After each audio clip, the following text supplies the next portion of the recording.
Hello नमस्ते नमस्कार साथियों, मैं भगवान सर आपके लिए लेकर आया हूँ संस्कृत का बहुत ही जबरदस्त वीडियो यानी महा मैराथन इसरो क्लास आप मान सकते हैं। आप मेरा थंबनेल पर देखे होंगे और इसमें इस वीडियो को देखने के बाद एक भी क्वेश्चन आपसे नहीं छूटेगा, ऐसा हम एक गेस किए हैं। ये नहीं कि वायरल प्रश्न पत्र है, लेकिन ये मानिएगा कि आपके एग्जाम में सेम टू सेम इस तरीके का छपेगा।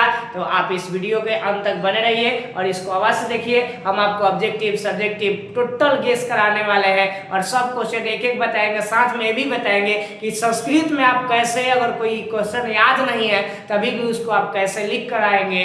तो मेरी एग्जाम आप सभी को एग्जाम की मेरी तरफ से अग्रिम शुभकामनाएं। आइए वीडियो को शुरुआत करते हैं। देखिएगा आपकी सफलता ही हमारी क्या है, पहचान है, यहाँ पर लिखा होगा। इसमें आपको हम टोटल 100 नंबर का 100 नंबर हम जो है आपको बताने वाले हैं, क्योंकि ऑब्जेक्टिव सब्जेक्टिव टोटल बताने वाले हैं। तो सबसे पहले हम आपको बता दें कि यहाँ पर जो है हम आपको सब्जेक्टिव नहीं और सही ऑब्जेक्टिव नहीं, पहले आपको हम सब्जेक्टिव की ओर लेकर चलते हैं। और पहला जो आपके एग्जाम में जो क्वेश्चन रहेगा वो आपको रहता है, आपको क्या लिखने के लिए, तो वो रहेगा आपको निबंध लिखने के लिए। तो सबसे पहले हम आपको निबंध बताएंगे। फिर देखिए स्क्रीन पर ये सब ऑब्जेक्टिव क्वेश्चन दिख रहा होगा। ये सब ऑब्जेक्टिव क्वेश्चन जो गद्यांश रहेगा तो आप पढ़ करके आंसर दे देंगे, वो तो बाद में हम बात करेंगे।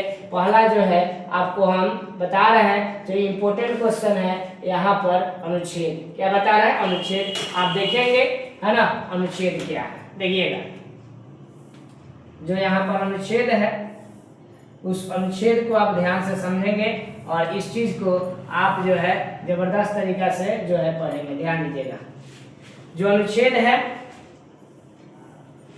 7 अंक का आता है, जिसमें पहला अनुच्छेद है यहाँ पर दिख रहा होगा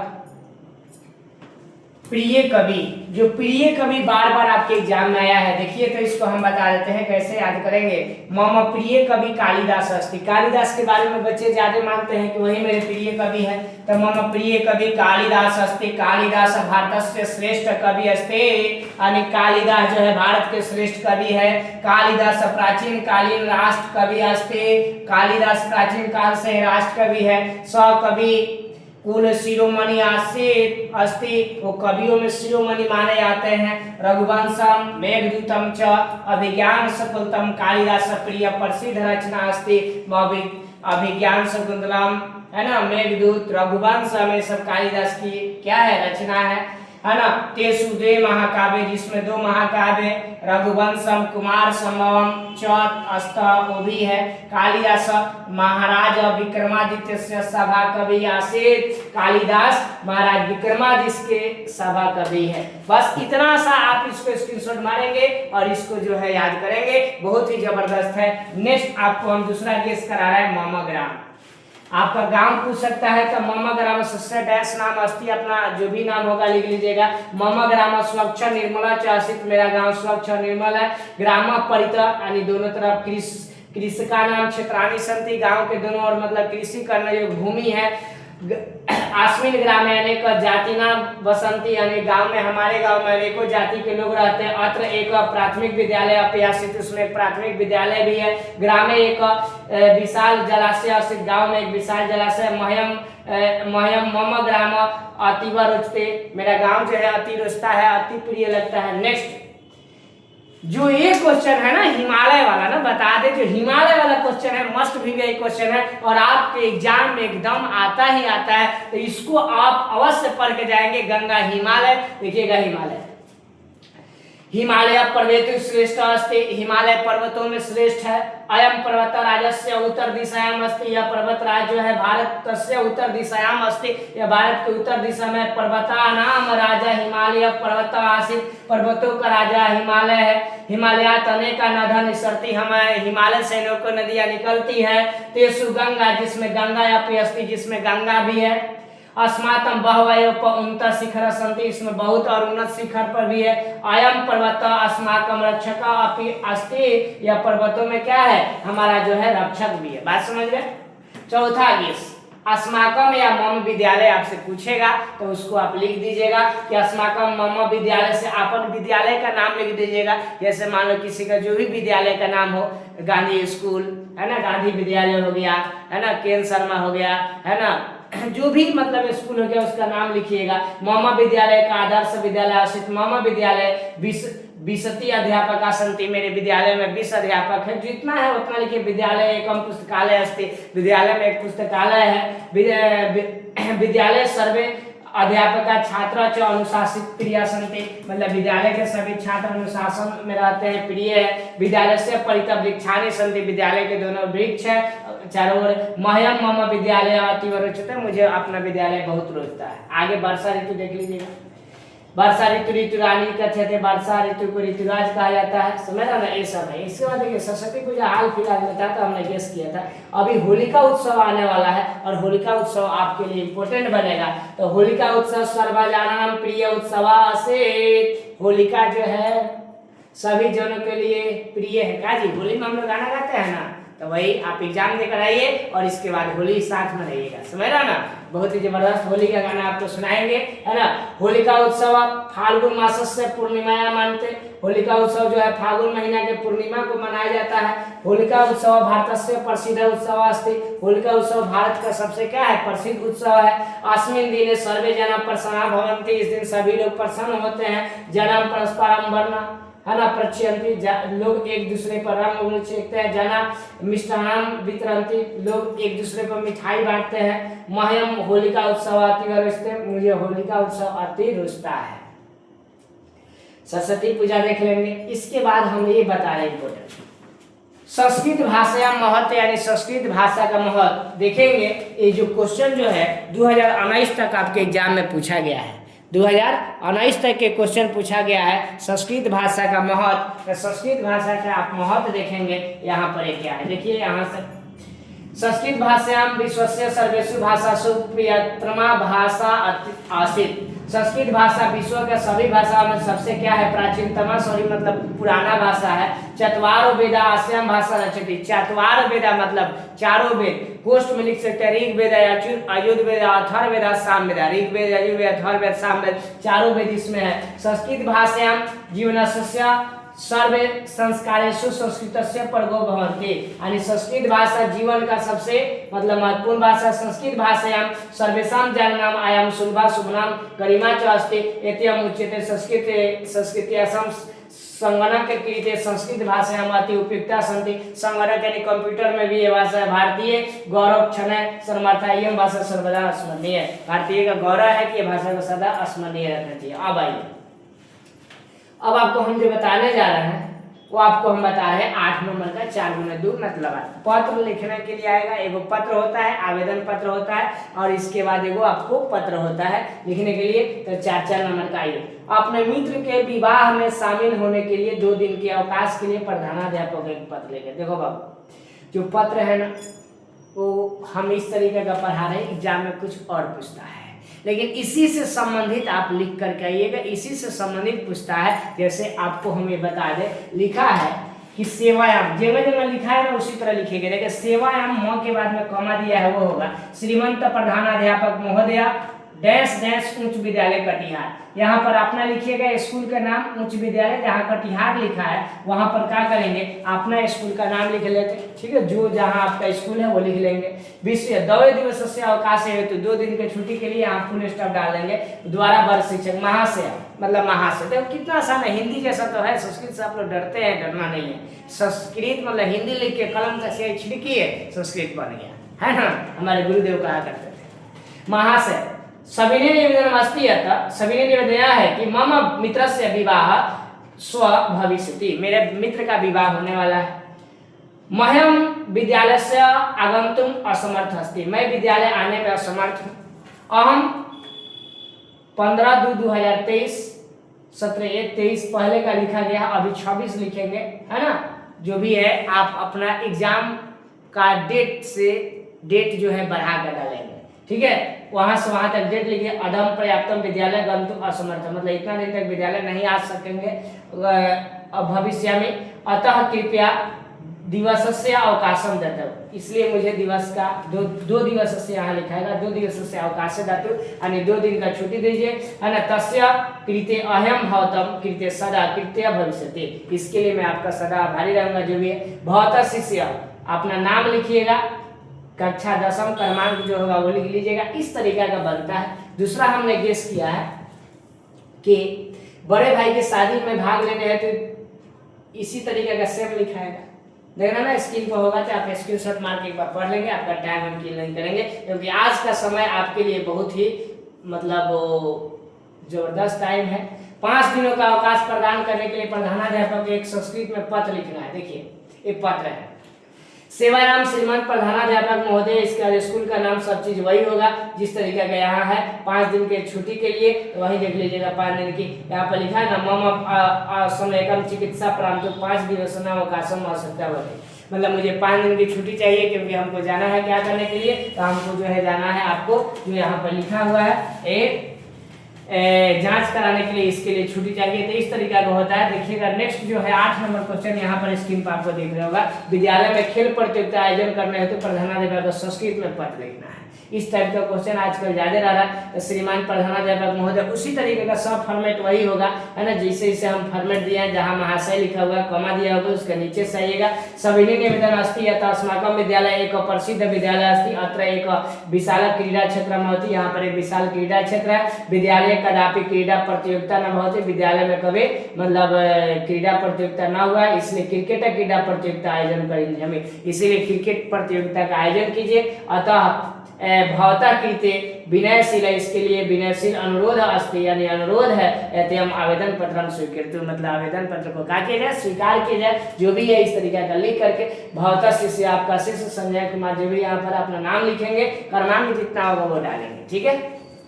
इसके बाद हमने अब क्या गेस किया था, अंक प्रमाण पत्र हेतु प्रधानाध्यापक को संस्कृत में एक पत्र लेना, ये भी क्वेश्चन ठीक ठाक रहता है, इस तरीका का आता है। सेवाम श्रीमान प्रधानाध्यापक महोदय, इसके बाद विद्यालय का नाम लिख दीजिएगा और विषय में अंक प्रमाण पत्र प्राप्ति हेतु, ठीक है, जो जैसा लिखा है उसी तरीका का, है ना। महाशय सभी निवेदन अस्ति यत मम अंक प्रमाण पत्र न प्राप्ति, मुझे नहीं प्राप्त हुआ। महाविद्यालय नामांकनार्थ मम अंक प्राप्त से आवश्यकता अस्ति, विद्यालय में महाविद्यालय में नामांकन के लिए मुझे किसका जरूरत है, अंक प्रमाण पत्र का जरूरत है। अतः एवं निवेदनम अस्ति, आपसे निवेदन है कि मम अंक प्रमाण पत्र ददाति कष्ट, मेरे अंक प्रदान करने का कष्ट किया जाए, ठीक है। बहुत शिष्य सब वही चीज।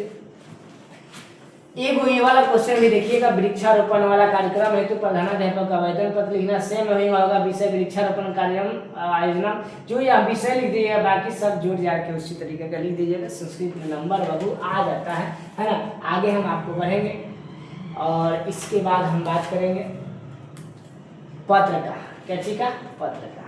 देखिएगा पत्र की जो बात है, जन्मदिन की बधाई देते हुए अपने भाई को संस्कृत में पत्र लिखे, उतना नहीं। ये देखो, परीक्षा की तैयारी की चर्चा करते हुए बड़े भाई को पत्र लिखना है। पत्र लिखिए आदरणीय अग्रज, अग्रज मतलब बड़े भाई, यहाँ इसका नाम भी लिख सकते हैं आप। जब पत्र लिखेंगे तो परीक्षा भवन से लिखेंगे, एक पत्र रहेगा, तो इधर परीक्षा भवन, इसके नीचे क्या करेंगे, ये जो परीक्षा भवन है इसके नीचे क्या करेंगे, जैसे यहाँ परीक्षा भवन दिया है, ठीक है, इसके नीचे आप 1 मिनट आपको स्क्रीन पर हम दिखा देते हैं, क्या ड्रामा होते हैं। देखिए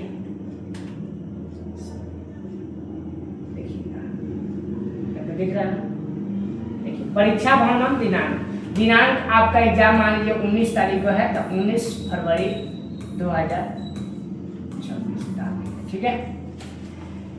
अनुज, प्रिय अग्रज मतलब आपका बड़ा भाई, अनुज मतलब छोटा भाई, यहाँ डैश दिया है, अपना बड़ा भाई का नाम लो, मेरा बड़ा भाई का नाम राम है, तो यहाँ पर रामा डाल देंगे, ठीक है। मह्यम अहम पत्रम उत्तम अस्ति, मतलब मेरा पत्र उत्तम अस्मि, आवासे भवता अपि तत्र उत्तमा भविष्यति, मैं यहाँ रहकर उत्तम रहकर आशा करता हूँ कि अभी वहाँ उत्तम होंगे, जो हिंदी में होता है, ठीक है। आगे जो लिखा गया है, लिखाया गया है,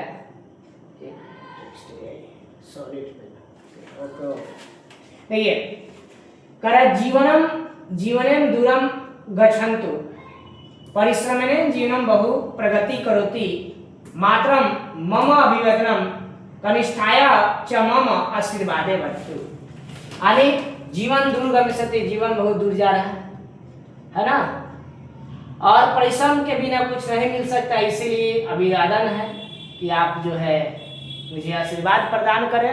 ठीक है, इस तरीके का जो भी बातें हैं उसमें लिखा हुआ है, देख लीजिएगा इस तरीका। परीक्षा की तैयारी का चर्चा करते हुए यहाँ पर लिखा है कि परीक्षा की तैयारी का चर्चा कीजिए। परीक्षा की तैयारी का चर्चा करते हुए अपने बड़े भाई को पत्र लिखी। इसी तरीके का है, यहाँ पर देखिए कि आदरणीय अग्रज, यहाँ पर अपना बड़े भाई का नाम लिख लीजिएगा, रामा नीचे। ठीक है, परीक्षा भवनम, जहाँ आपका एग्जाम पड़ा है, मान लीजिए एसडीएस में पड़ा है तो एसडीएस, जिसमें पड़ा है वो संस्कृत में लिखेंगे, नहीं हिंदी में नाम लिख देंगे, दिनांक नीचे डालेंगे, ओकरा नीचे से यहाँ पर प्रणाम लिखेंगे, मह्यम अहम मम कुशलम अस्ति, है ना, जो भी है इस तरीके का जगह जगह लिखा है, इस तरीके के आप लिख लेंगे। स्क्रीन पर दिख रहा होगा, स्क्रीनशॉट मार लेंगे। भवता अग्रज यानी आपका जो अनुज, अग्रज के अग्रज मतलब या परीक्षा की तैयारी करते हुए बड़े भाई को लिखना है। यहाँ भवता अग्रज की जगह का होगा अनुज होगा। अनुज का मतलब कहा था छोटा भाई, आप यहाँ पर अपना नाम डालेंगे, बस हो जाएगा। ठीक है, अब आपको हम अनुवाद बता रहे हैं, जो कि आपके एग्जाम में अनुवाद आता है। और अनुवाद कैसे पूछता है, तो अनुवाद जो है देखिए VBI अनुवाद आपको बता देते हैं, जो देखिएगा यहाँ पर स्क्रीन पर आपको अनुवाद बड़ा बड़ा दिखा होगा। गंगा हिमालय से निकलती है, सुर्खियों में रहता है, गंगा हिमालयात निसरती। यहाँ हिमालय में आत लगा है, जो आपादान कारक को दर्शाता है, आपादान पंचमी। ठीक है, पिता के साथ पुत्र जाता है, पिता सह साकम साधम समम शब्द जो भी है सह है, यहाँ पर ये हो जाएगा। हम लोग की परीक्षा कब होगी, अस्माकम परीक्षा कदा भविष्यति, कदा मतलब कब होता है, भविष्यति मतलब होगी। तो इस तरीका का एग्जाम में आता है। मैं इतिहास पढ़ता हूँ, अहम इतिहासम पठामे, है ना, तीत अंति स्वीत था आने आमा वाला सूत्र लगाइएगा यहाँ पर। ठीक है, तुम्हारा नाम क्या है, तो नाम की मस्ती, है ना, मुझे पुस्तक दो, मह्यम पुस्तकम देहि, है ना। और आपको बता रहा है जो कि सेम टू सेम इस तरीका का जो है गेस होता है बाबू, अनुमान होता है। मैं कोशिश करूंगा कि जितना लोग मेरे वीडियो देख रहे हैं वो थोड़ा सा लाइक करेंगे, शेयर करेंगे, कमेंट करेंगे और सब्सक्राइब करेंगे, कुछ बच्चे तक भेजेंगे जो कि मतलब आपके लिए इतना मेहनत कर रहे हैं। ठीक है, माइक नहीं है तभी देखिए बिना माइक के पढ़ा रहे हैं। ठीक है, ताकि आप लोग का थोड़ा सा ये हो सके एग्जाम में। कल मोहन विद्यालय नहीं गया तो ये इतना भारी तो नहीं आता ना। गाय चरती है, गौ चरती, ताते वृक्ष से पता गिरता है, ये मस्ट भी ये आता है बार बार एग्जाम में। वृक्षात पत्राणी पतंती, पत्राणी पतंती अंति लगल है, पर वृक्षात मतलब वृक्ष से पता गिरता है। आपके एग्जाम में पूछेगा आपादान कारक इसमें कौन है, तो ये वृक्षात जो है आपादान, जो वस्तु स्थिर रहता है ना वही आपादान होता है। गंगा हिमालय से निकलती है, आपादान पूछेगा तो स्थिर कौन है, हिमालय, तो हिमालय आपको आपादान हो गया। बात समझ आ रहा, इस तरीके सीता राम के साथ बन गई, सीता राम के साथ, जिसके साथ एन लगा है ना, रामेण सह बनम गतवती। ठीक है, मुझे लड्डू अच्छा लगता है, मह्यम मोदकम रोचते। ठीक है, ये सब देखिएगा। कर्म से सफलता मिली है, कर्मणम सफलता प्राप्त होती है ना। गरीब छात्रों को पुस्तक दो, निर्धनाय छात्राम पुस्तकम देहि। ठीक है, कालिदास संस्कृत के कवि है, कालिदास संस्कृत से कवि असित। ठीक है, नेक्स्ट आपको ऊपर लेके चलते हैं, आगे बढ़ाते हैं। देखिए नेक्स्ट है, वृक्ष से पता गिरता है, वृक्षात पत्र आ गया। राजा दशरथ के 4 पुत्र, नृपद सत्या, राजा दशरथ, चतवार पुत्रा आसन, यानी 4 पुत्र थे। भारत हमारा देश है, भारतम अस्माकम देश वर्तते, हो जाएगा। दशरथ के 4 पुत्र थे, दशरथ थे, चतवार पुत्र आसन। ठीक है, मैं भी संस्कृत पढ़ता हूँ, अहम अपि संस्कृतम पठिष्यामि। भिखारियों को भीख दो, भिक्षु के भिक्षाम देहि। ठीक है, नीतीश कुमार बिहार के मुख्यमंत्री है, नीतीश कुमार बिहार से मुख्यमंत्री आसित। सरोवर के चारों ओर वृक्ष है, सरोवर परितः मतलब होता है चारों ओर, अभितः परितः सर्वतः योग, देखिएगा सूत्र वाला ज्यादा आता है, वृक्षासंति। छात्रों को परिश्रम से पढ़ना चाहिए, छात्र नाम परिश्रमेण पठियु। ठीक है, इसको देख कर जाना है। विद्यालय से ज्ञान की प्राप्ति होती है ना। पिता के साथ घर जाते हैं, कवियों में कालिदास श्रेष्ठ ये आता है ना, VBI है। कवि नाम कालिदास श्रेष्ठ आसित, मुझे संस्कृत अच्छी लगती है, मह्यम संस्कृतम रोचते। ऋतुओं का राजा बसंत है, ऋतु राजा बसंत अस्ति, गंगा का जल पवित्र है, गंगायाम जलम पवित्रम अस्ति, वह शेर से डरता है, सिंहात विभेति, विभेति मतलब क्या होता है, डरना। ठीक है, इसी तरीके का क्वेश्चन जो होता है लगभग जो हमने गेस कराया है, इतना कम ऑब्जेक्टिव जो है सॉरी क्या बोलते हैं इसको, ये अनुवाद इस तरीके का आ सकता है। मैं भी संस्कृत पढ़ता हूँ, महम अपनी संस्कृतम पठे श्यामी, मुझे बोलना झूठ बोलना पाप है, मिथ्या वदनम पापम हसि। समझ रहे ना। आगे आपको लेकर चलते हैं नेक्स्ट की ओर, और नेक्स्ट में हम जब बढ़ेंगे तो देखेंगे यहाँ पर कि और दिया हुआ है इसमें, ठीक है, और दिया हुआ है और आपको बता देते हैं। जैसे देखिए यहाँ पर लिखा नदियों में गंगा पवित्र है, नदीसु गंगा पवित्रता अस्ति, है ना। पटना बिहार की राजधानी है, पाटलिपुत्र से बिहार राजधानी है। ऐसे सदा सत्य बोलो, सदा सत्यम वद, कालिदास कवियों में श्रेष्ठ है, यहाँ पर था। अशोक पाटलिपुत्र के राजा थे, सुश्रुत पाटलिपुत्र से निरुपासित, ठीक है। वह एक पैर से लग रहा है, सौ पादेन खंजासित, एक पादेन या पादेन मतलब एक पैर से बस हो जाएगा। पटना का गोलघर प्रसिद्ध है, पाटलिपुत्र से गोलघरम प्रसिद्धम अस्ति, ये देख लेना है। वृक्ष आगे हम आपको देख लीजिएगा स्क्रीन पर जो दिख रहा होगा, स्क्रीनशॉट मारकर एक बार पढ़ लीजिएगा, और बाकी सब जो है आपको अब हम लेकर चलेंगे चैप्टर बाय चैप्टर की ओर, है ना। जो आपके एग्जाम में 16 क्वेश्चन रहेगा, इसमें से 8 क्वेश्चन बनाना है, एक क्वेश्चन 2 नंबर का रहेगा, 8 दूनी 16 नंबर। तो देखिएगा पहला जो है क्या है, आपको जो है बात करते हैं यहाँ पर मंगलम, क्या चाहिए, मंगलम। मंगलम चैप्टर का देखेंगे यहाँ पर जो है, ठीक है। सत का मुख किस पात्र से ढका हुआ है, सत का मुख हिरण मैना पात्र से।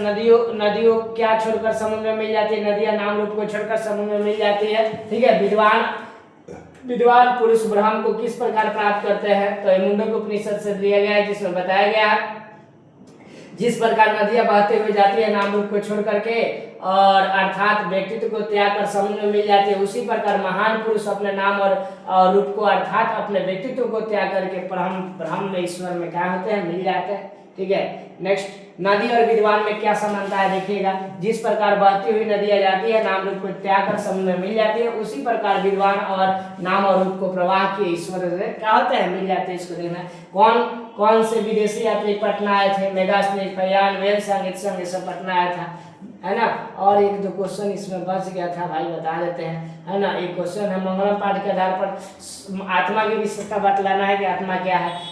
हिरण मैना पात्र सत्यापिका मुखम तम कुशन पावरी सत्य धर्माय दृष्ट है, इसमें संस्कृत में बताया गया है। मंगलम पाठ में संकलित जो है महर्षि वेद व्यास कहते हैं, प्राणियों के हृदय रूपी गुफा में क्या करती है, आत्मा जो है निवास करती है, और आत्मा सूक्ष्म से सूक्ष्म और महान से क्या है, महानतम है, ठीक है। इसको देखिएगा, आत्मा है ना सूक्ष्म और वरियान महतो महियान आत्मनस्य जंतो नहीं तो गुहायाम, आत्मा छोटा से छोटा और बड़ा से बड़ा जीव में क्या करती है, निवास करती है, आत्मा देखेंगे, है ना।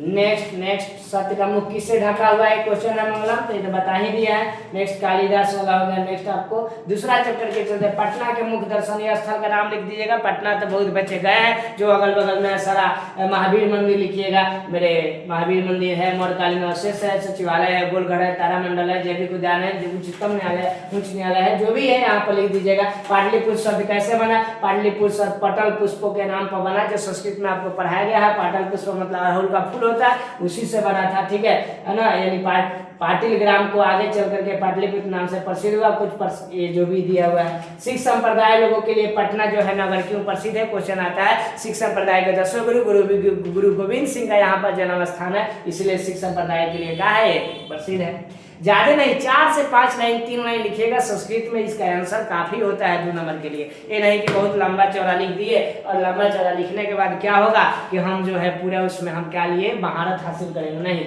इसके चक्कर में आपका बाकी क्वेश्चन छूट जाता है। देखो, पटना में कौमुदी महोत्सव कब मनाया जाता है ना। पाटलिपुत्र में शरद काल में कौमुदी महोत्सव मनाया जाता है। यह महोत्सव गुप्त वंश के काल से उस समय तक के लोग आनंद लेते थे, देख लीजिएगा। इसमें का और क्वेश्चन है, इसी चैप्टर का है, देखिए यहाँ पर है, ठीक है। कौन कौन से विदेशी यात्री पटना आए थे, तो हो गया पाटलिपुत्र के प्राचीन महोत्सव का वर्णन करना, वही है ना। एक बाद भगवान बुद्ध ने पाटलिपुत्र के बारे में क्या कहा था, इंपॉर्टेंट क्वेश्चन है। भगवान बुद्ध ने पाटलिपुत्र के बारे में बोला था कि जो है एक दिन एक महान क्या बनेगा, नगर बनेगा, और एक दिन जो है महानगर बनेगा, परंतु इसमें नगर में आग जल और हमेशा कलह झगड़ा झंझट की क्या रहेगा, समस्या रहेगा, जो कि हुआ। ठीक है, पटना में कौमुदी महोत्सव। नेक्स्ट क्वेश्चन, अलस कथा से हमने गेस किया है कि अलस कथा से क्या शिक्षा मिलती है। तो मैथिली कवि है ना विद्यापति द्वारा रचित अलस कथा में आलसियों के माध्यम से शिक्षा बताया गया है कि उनका भरण पोषण जो है करुणाशील व्यक्ति अगर नहीं रहेंगे तो कैसे होगा, है ना, संभव नहीं है। आलसी जो है काम कैसे करेंगे, ऐसी स्थिति में कोई देवान ही पुरुष है जो इनको क्या कर सकता है कि आगे बढ़ा सकता है। अलस करीने आलसियों की परीक्षा कैसे ली गई, पता होगा आपको। अलस में आग लगा दी गई थी, आग लगाने के बाद उसकी परीक्षा ली गई थी। ठीक है, अलस कथा का क्या संदेश है, अलस कथा पाठ से किस पर चर्चा है। अलस कथा का संदेश है कि अलस एक महान रोग है और इसके बाद हमको ये जीवन के विकास के लिए व्यक्ति का कर्मठ होना आवश्यक है। आलस शरीर में रहने वाला महान शत्रु है जिसको हमें क्या करना चाहिए, त्याग देना चाहिए, निकाल देना चाहिए। अलस कथा में कर्मियों के आलसियों में आग से कैसे निकाला गया, उसका बाल पकड़कर झोटा पकड़कर खींच कर निकाला गया। आप सभी को पता होगा अगर पढ़े होंगे तो। देखिए यहाँ पर जो है 4 आलसी थे, है ना, जो कि जो भी है यहाँ पर स्क्रीन पर दिख रहा है। इसके बाद में देख लेंगे क्योंकि हम अभी केवल आपको गेस कराना है। अलस कथा पाठ का 5 वाक्यों में फिर 4 आलसियों की वार्तालाप लिखना है। पहला क्या बोला, 4 आलसी बहुत ही आलस्य कर रहे थे, है ना। एक ने मुंह थोड़ा सा उस पर से क्या किया कि मुंह जो है ढक करके करा, अरे कैसा हला हो रहा है, मान लो कि ऐसा जो भी है इसमें से हटाया और हटाया करो, वो कैसा हला हो रहा है ना। तो ये बोला, है ना, इस घर में आग लगा है ना। दूसरे ने क्या बोला कि लगता है कि इस घर में आग लगी। तीसरे ने कहा कि कोई धार्मिक व्यक्ति नहीं है जो जा करके पानी भीगा हुआ वस्त्र ला करके हम लोग को ढक देगा, यानी ऊपर से जो भी है जल जाएगा और हम लोग नीचे से क्या है भींगा वस्त्र तो ढक देगा तो हम लोग बच जाएंगे। बताओ इतना बड़ा आलसी था सब। चौथे ने कहा कि अरे बचा लो मतलब बकबक करने वाले, क्या बोल रहे हो, कितनी बातें करते हो, चुपचाप क्यों नहीं रहते, समझ ना। ये सब के बाद सुना गया तो सुनने के बाद उसको बाल पकड़ के झोटा पकड़ के उससे क्या किया गया, अलस से बाहर निकाला गया। ऐसे आलसी होते हैं। ठीक है, नेक्स्ट, विद्यापति कौन थे, उन्हें किस ग्रंथ की रचना से, विद्यापति जो थे वो विद्यापति, है ना, कौन थे, तो विद्यापति जो है, विद्यापति एक महान मैथिली कवि है, लेखक है, जिन्होंने पुरुष परीक्षा नामक ग्रंथ की रचना किया है। और वहाँ पर संस्कृत भाषा में लिखित जो पुरुष परीक्षा है कथा रूप में अनेक मानवीय गुणों का यहाँ पर वर्णन करता है, मानव के गुण का, और दोष का भी निराकरण करता है कि दोष को कैसे हटा देना चाहिए। और इसके लिए, है ना, शिक्षा दी गई है। विद्यापति एक लोकप्रिय मैथिली कवि है, संस्कृत भाषा के रचयिता थे, उनकी ख्याति संस्कृत भाषा में अत्यधिक है, समझ ना। नेक्स्ट बात करते हैं बाबू आपको चौथा चैप्टर का, संस्कृत साहित्य लेखिका। संस्कृत साहित्य लेखिका में सिर्फ लेखक नहीं, लेखिकाओं का बहुत बड़ा योगदान है। इसमें उपनिषद में महिलाओं के योगदान का वर्णन करना है। तो बृहदारण्यक उपनिषद में याज्ञवल्क्य की पत्नी जिसका नाम था मैत्रेयी की, है ना, दार्शनिक रुचि का वर्णन है। जनक की सभा में गार्गी प्रसिद्ध थी। महाभारत में सुलभा का वर्णन है। लौकिक संस्कृत में महिलाओं को 150 पद देखने का मिलता है, आगे देखिएगा। इस चैप्टर में संस्कृत साहित्य लेखिका पाठ में क्या संदेश मिलता है, संदेश यही मिलता है कि सिर्फ लेखक ही नहीं बल्कि लेखिकाओं का बहुत बड़ा क्या है, योगदान है। विजयनगर राज्य में संस्कृत भाषा की क्या स्थिति थी, तो बहुत भी यही है। विजयनगर राज्य जो है वही है, बचा कर रखा संस्कृत भाषा को, इसको ध्यान रखना है। ठीक है, और बहुत ही जो है सराहनीय है। अतः उनको अंतःपुर में संस्कृत रचना के कुशल रानियां थी। महारानी विजय भट्टारिका ने बहुत सारे संस्कृत साहित्य की क्या की थी, रचना की थी इसको, है ना। संस्कृत में पंडित छामाराव के योगदान का वर्णन करना है कि पंडित छामाराव का क्या योगदान है ना। तो संस्कृत में आधुनिक समय में लेखिकाओं में पंडित छामाराव प्रसिद्ध है ना। शंकराचार्य उनकी अनुपम जो रचना है, फेमस रचना है। और गांधी दर्शन से प्रभावित होकर उन्होंने सत्याग्रह गीता, मीरा लहरी, कथा मुक्तावली, ग्राम ज्योति, है ना, ये सब जो है रचनाएं रची है। इसको लिख दीजिएगा, है ना। देखो जो क्वेश्चन बता रहे हैं ना, अगर इससे संबंधित कोई क्वेश्चन आए तो इसी से संबंधित आप लिख दीजिएगा। ठीक है, नेक्स्ट, संस्कार किसे कहते हैं, विवाह संस्कार का वर्णन करना है 5 वाक्यों में। व्यक्ति के गुणों के धारण को संस्कार कहते हैं। और संस्कार जो है वो संस्कार का वास्तविक अर्थ होता है शुद्ध होना। वैसे कुल 16 संस्कार माने गए हैं। विवाह संस्कार होने पर ही वस्तुतः मनुष्य गृहस्थ जीवन में क्या होता है, प्रवेश करता है। और विवाह एक पवित्र संस्कार है जिसमें अनेकों प्रकार के कर्मकांड होते हैं, जिसमें वचन देना, मंडप निर्माण करना, वधु के घर वर का स्वागत करना, वर वधु का स्वागत, एक दूसरे को देखना, कन्यादान करना, अग्नि स्थापना करना, पाणी ग्रहण करना, लाजा होम, सतपदी मतलब 7 पौर चलना, है ना, सिंदूर दान, ये सब विवाह संस्कार में होता है। आपको ऑब्जेक्टिव में पूछ सकता है। नेक्स्ट, भारतीय संस्कार पाठ में लेखक क्या शिक्षा देता है? तो लेखक जो है शिक्षा देना चाहता है कि संस्कारों के पालन से ही व्यक्ति का निर्माण होता है, संस्कार का उचित समय पर पालन करने से गुण बढ़ता है और दोष का नाश होता है। इसलिए हमने अपने कोचिंग का नाम संस्कार रखा है, देख सकते हैं यहाँ पर। ठीक है, भारतीय जीवन में संस्कार का महत्व बहुत ज्यादा है, देख रहे हैं यहाँ पर सब चीज दिया हुआ है, आप स्क्रीनशॉट लेते आएंगे। किसान संस्कार को गोदान संस्कार भी कहा जाता है। किसान संस्कार में गुरु के घर ही शिष्य का पहला मतलब छड़ कर्म होता है, हजामत बनता है, मुड़ी खिलाया जाता है। इसमें छात्रों के घर वाले गुरु के यहाँ गाय दान में देते हैं, इसलिए किसान संस्कार को गोदान कहा जाता है। समझ रहे ना, गोदान यानी गौ का दान। ठीक है, आगे भारतीय संस्कृति के धर्म देखो, संस्कार कितने प्रकार के होते हैं? 16 प्रकार के, जो 16 संस्कार यहाँ पर दिया हुआ है, देख लेंगे, है ना। ये ऑब्जेक्टिव में भी आएगा, इसलिए बता दें। जन्म से पहले तीनों, पहले माँ के गर्भ में गर्भाधान, पुष्पवनम और सीमांतोनम। गर्भाधान, पुष्पवनम, सीमांतोनम, जन्म के पहले 3 और जन्म के बाद क्या है? जन्म के बाद 6। जन्म के पहले 3, और बाद डबल या लीजिएगा, जन्म के बाद क्या हो गया? 6। जात कर्म जैसे ही आते हैं धरती पर तो जात तो हो जाता है, कौन जाति है? जात कर्म, नाम कर्म, निष्क्रमण, अन्नप्रसानम, चूड़ा कर्म, कर्ण वेद, ये 6 गो हो गया। जो पढ़ने जाएंगे तो 5 गो, अक्षराराम, उपनयनम, वेदाराम के शांत और समावर्तन। ठीक है, एक बाद यौनावस्था में जब जाएंगे, जवान होंगे तो विवाह होगा, तो उसको विवाह संस्कार, और अंतिम में जन्मे करते हो अंतिम संस्कार जो होता है मृत्यु के बाद, अंत्येष्टि संस्कार होता है। ये टोटल मिलाकर 16 संस्कार हुआ, जो याद रखेंगे आपके एग्जाम में पूछ सकता है।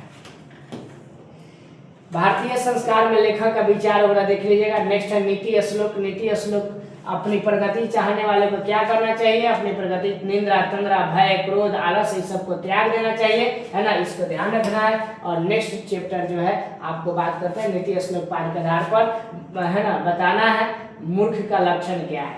मूर्ख वही है जो बिना बुलाए हुए जाए, बिना बोले हुए, कुछ पूछे हुए बोले, है ना, तो सब मूर्ख होता है, जो यहाँ पर लिखा हुआ है। नरक के कितने द्वार है? नरक के जो है आपको 3 गो द्वार है, काम, क्रोध और लोभ, है ना। नीच मनुष्य कौन है?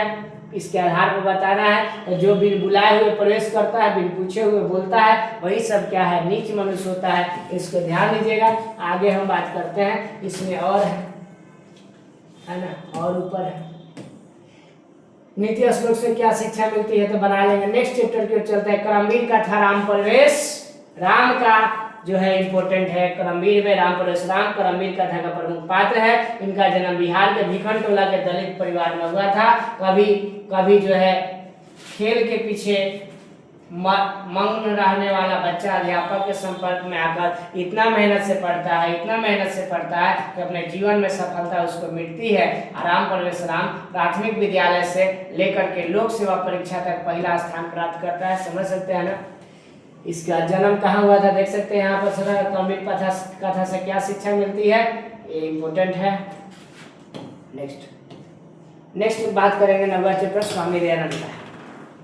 देखिएगा स्वामी दयानंद कौन थे, संक्षेप में बताना है। तो स्वामी दयानंद आधुनिक भारतीय समाज के समाज उद्धारक व्यक्ति थे। उन्होंने स्त्री शिक्षा, विवाह, मूर्ति पूजा, खंडन, छुआछूत, बाल विवाह जैसे कामों जो है वो सबको क्या किया, उनमें उनका महत्वपूर्ण योगदान है। उसको खत्म कराया था बाल विवाह को लेकर। स्वामी दयानंद कब से मूर्ति पूजा के विरोधी बन गए, इंपोर्टेंट क्वेश्चन है। महाशिवरात्रि के समय रात स्वामी दयानंद ने एक मूसक को यानी चूहा को भगवान शिव पर चढ़ाए गए, है ना, जो भी प्रसाद था उसको खाते हुए देखा, जिससे उसके मन में मूर्ति पूजा के आस्था समाप्त हो गई। और उसके बाद वो क्या हो गए, उसी रात उन्होंने घर को त्यागा। और इसके बाद उन्होंने क्या किया, धीरे-धीरे उनके मन से वैराग्य भावना उत्पन्न हुआ आपको मूर्ति के प्रति, और उसके बाद में होगा। देखिए नेक्स्ट, स्वामी दयानंद ने समाज के लिए क्या क्या किया। स्वामी दयानंद ने समाज के लिए निम्न काम किए थे। स्त्री शिक्षा पर बल दिए, विधवा विवाह को पुनः से चालू किए थे, मूर्ति पूजा और कर्मकांड को बंद कराया, छुआछूत को समाप्त कराया, बाल विवाह को क्या किया, अंत किया। ये सब उनका बहुत ही जबरदस्त काम है। स्वामी दयानंद का जन्म कब कहाँ हुआ था, तो जन्म हुआ 1824 को हुआ था, गुजरात के टंकरा नाम गांव में, याद रखेंगे। आर्य समाज की स्थापना किसने की है, यही स्वामी दयानंद सरस्वती ने 1875 ईस्वी में किया था, जो कि मस्ट भी है। अगर महाशिवरात्रि के समय दयानंद के जीवन में क्या हुआ, वही उस वाला कहानी है जो देख सकते हैं। स्वामी दयानंद ने समाज के उद्धार के लिए क्या किया, मध्यकाल में जो भी है, चैप्टर बाई चैप्टर हम आपको देखें। मंदाकिनी वर्णन, जो माता सीता को लेकर के राम जी जाते हैं मंदाकिनी के पास, नदी के पास, तो वही का वर्णन है जहाँ पर महर्षि वाल्मीकि द्वारा रचित रामायण के अयोध्या कांड से लिया गया है। इस पाठ में चित्रकूट पर्वत से निकलने वाली जो मंदाकिनी नदी है, उस मंदाकिनी नदी का वर्णन है। इस पाठ में भगवान श्री राम अपनी पत्नी सीता को मंदाकिनी नदी के बारे में बताते हैं, प्यार से बताते हैं, है ना। मंदाकिनी वर्णन पाठ में राम सीता को किन किन रूपों में संबोधित करते हैं। देखिए, उनकी पत्नी है भाई, धर्म पत्नी है, तो बहुत रूपों से संबोधित करेंगे। वो भी मर्यादा पुरुषोत्तम राम थे जो पुरुषों में मरे थे। एक बार आप राम राम लिख दीजिएगा, जय श्री राम, है ना, अगर आपको राम से प्यार है तो। इस पाठ में श्री राम सीता को कहते हैं हे शोभने, हे सीते, हे विशालाक्षी सीते, हे मतलब हे बड़ी बड़ी नेत्रों वाली सीते, हे विशालाक्षी, है ना। तनु यदि कहकर संबोधित करते हैं, मतलब अलग अलग नामों से पुकारते हैं, जो लिखिएगा काफी है ना। प्रकृति को मनुष्य को प्रकृति से क्या लगाव होना चाहिए, इसमें कहाँ से आ गया, ये देखिए। मंदाकिनी वर्णन में हमें क्या संदेश मिलता है, इस पाठ में संदेश मिलता है प्रकृति हमारे चित्त को हर लेती है, क्योंकि राम जी जो भी कहते हैं हे सीते रंग बिरंगे पंखों वाली ये सब चिड़िया को देखो, यहाँ पर तट रंग, यहाँ पर रंग बिरंगे जो भी चीज़ है, या मंदाकिनी नदी को देखो, ऐसा दृश्य तुम्हें क्या अयोध्या में देखने को मिलेगा। वो जो है माता सीता जो है वो आती है जब अपना अयोध्या को त्याग करके, और इसके बाद कहाँ आती है जब आपको मंदाकिनी नदी के पास आती है, तो उसका जो है वहाँ का चित्रण कराते हैं और ये बताते हैं। ठीक है, ये सब चीज इंपॉर्टेंट रहता है। व्याघ्रपति कथा बाबू जो है वही बाघ वाला कहानी है, जिसको देखिएगा बहुत ही जबरदस्त है बाघ वाला कहानी, इसको आप देखें। देखिए ना, ये कहानी जो है ऐसे काल्पनिक कहानी है, ऐसा तो बाघ कभी मनुष्य को बुला नहीं सकता, लेकिन बताया गया है। व्याघ्रपति कथा के आधार पर बताया कि दान किसको देना चाहिए, तो दान उस गरीब को करना चाहिए, ना कि धनिक लोगों को। जिसमें कोई उपकार नहीं करना हो उसे दान देना चाहिए।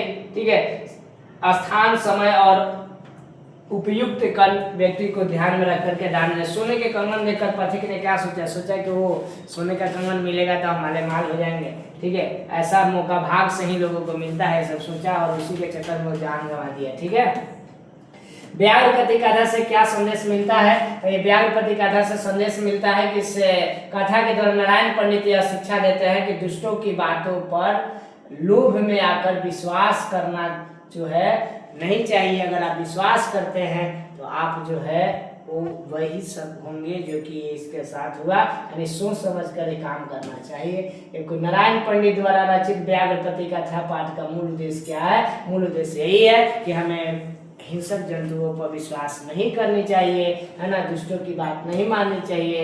व्याघ्रपति कथा कहाँ से लिया गया है, लेखक कौन है, तो हितोपदेश ग्रंथ से लिया गया है, मित्र लाभ खंड से लिया गया है। इसके लेखक नारायण पंडित है। इस कथा के नारायण पंडित ये शिक्षा देते हैं कि दुष्टों की बातों पर लोभ में आकर विश्वास नहीं करना चाहिए।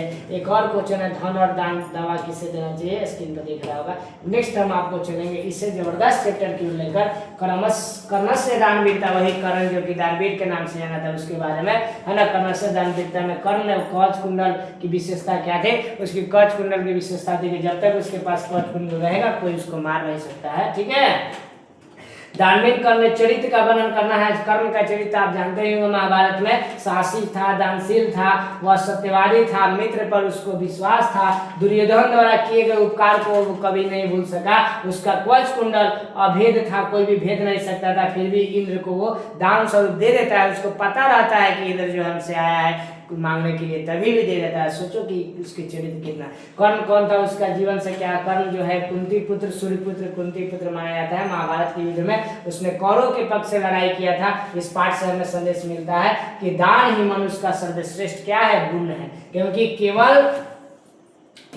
केवल जो होता है वो क्या, दान ही स्थिर होता है, बाकी सब अस्थिर होता है। शिक्षा समय परिवर्तन के साथ साथ समाप्त हो जाती है और वृक्ष भी समय के साथ नष्ट हो जाता है। इतना ही नहीं, जलाशय भी सूखकर समाप्त हो जाता है। इसीलिए कोई मोह किए बिना दान अवश्य करना चाहिए। समझ ना। दानवीर कर्ण ने इंद्र को दान में क्या दिया, 3 वाक्य में लिखना है। तो क्या दिया, अपना कवच और कुंडल दिया था। ठीक है, ये सब याद रखना है यार, इससे संबंधित क्वेश्चन आएगा तो आप लोग गर्दा उड़ा देंगे। ठीक है, अब बाबू विश्व शांति पाठ कहीं आपको दिख रहा होगा, है ना, विश्व शांति पाठ कहेंगे यहाँ पर। विश्व शांति पाठ से हमें क्या संदेश मिलता है, तो यह विश्व शांति पाठ से वर्तमान समय में पूरे विश्व में अशांति फैली हुई है, और इसके बाद दो राज्यों के बीच एक दूसरे का नीचा दिखाना जो है ना, ये सब क्या है, अशांति है। ठीक है, अशांति को कैसे मिटाया जा सकता है, एक दूसरे के प्रति करुणा के भाव रख करके, है ना, मित्रता के भाव रखो, हाथ बढ़ाकर अशांति को मिटाया जा सकता है। ऐसे बहुत सारे बच्चे जो है आज मैसेज किए कि सर आप वीडियो डालिए, हम तबीयत थोड़ा ठीक नहीं लगता, अभी भी हम बना रहे हैं आप लोगों के लिए। ठीक है, अशांति के मूल कारण क्या है, आखिर अशांति क्यों फैलता है? अशांति के मूल कारण दो ही है, आपसी द्वेष और असहिष्णुता। किसी का नहीं सुनेंगे, आपस में द्वेष रखेंगे, एक दूसरे की उन्नति को देख करके जलेंगे चलेंगे।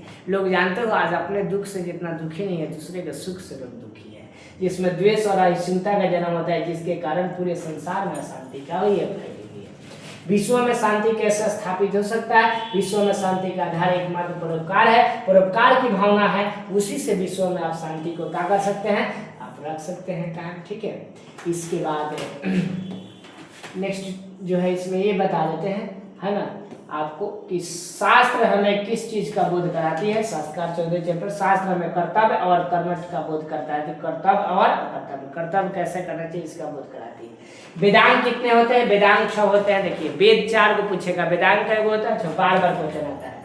शिक्षा, कल्प, व्याकरण, ज्योतिष, निरुक्षण। देखिए शिक्षा, कल्प, निरुक्त, व्याकरण, छंद, ज्योतिष। ठीक है, वेदों की संख्या कितनी है?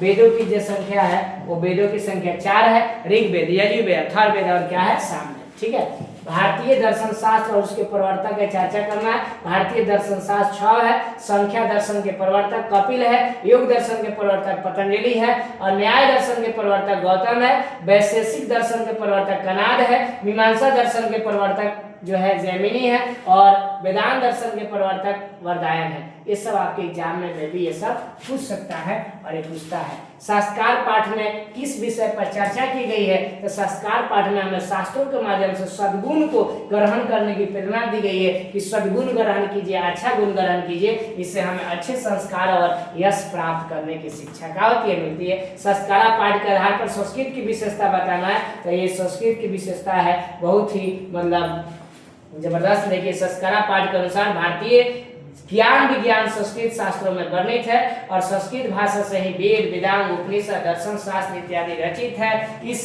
प्रकार संस्कृत लोगों को कर्तव्य, अकर्तव्य, संस्कार, अनुशासन आदि की शिक्षा हमें देती है। और ये जो है ये चैप्टर संस्कार तक हमने बताया आपको क्वेश्चन। इसके बाद ऑब्जेक्टिव लेकर आ रहे हैं, तो इस वीडियो को देखने के बाद ऑब्जेक्टिव देखिएगा, धुआंधार सेशन। आप अभी तक चैनल पर बने हैं इसके लिए बहुत बहुत शुक्रिया, धन्यवाद। जो बच्चे अगर मेरे वीडियो को देखें, माता सरस्वती से कामना करेंगे, हे माता सरस्वती, अगर हमने निष्ठा से पढ़ाया है, तो अगर मेरी जीवा पर आप विराजमान है, तो सब जो क्वेश्चन हमने बताया है बच्चे के एग्जाम में छपे, बच्चे एग्जाम में बढ़िया से लिख करके आए। धन्यवाद। जय हिंद, जय भारत, जय माता दी।